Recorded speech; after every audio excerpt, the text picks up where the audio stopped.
येळकोट येळकोट मिळालंच पाहिजे मिळालंच पाहिजे मिळालंच पाहिजे मिळालंच पाहिजे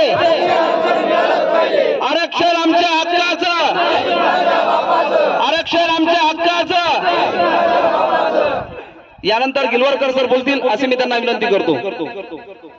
अशोक भाऊ हुले हे साखळी उपोषणादरम्यान त्यांचा मृत्यू झाला असे आमचे किती वळी सरकारला अजून घ्यायचे आहे। म्हणून सरकारला विनंती आहे की गजूभाऊ बोरकर हे टावरवर आता चढलेले आहेत, जोपर्यंत मिळालंच पाहिजे आरक्षण मिळालंच पाहिजे, जोपर्यंत आरक्षण मिळणार नाही तोपर्यंत मी खाली उतरणार नाही। इतर लागलं उपोषण करायचं काम पडलं तरी चालेल। आज आपल्या सोनाटी गावामध्ये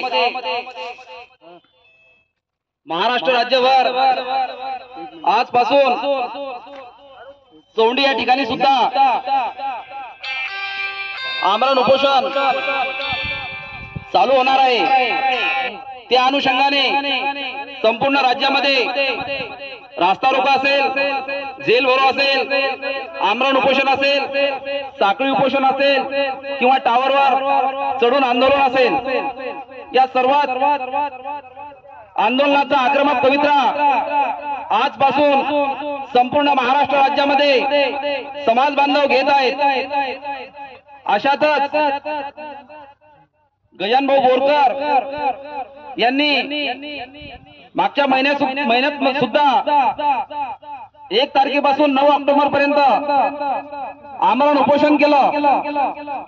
त्यावेळेस सुद्धा सरकारने सांगितलेलं होतं की तुम्ही आम्हाला 50 दिवस द्या, 50 दिवसामध्ये आम्ही तुम्हाला एसटीचं आरक्षण देतो, अनुसूचित जमातीमध्ये आरक्षण देतो।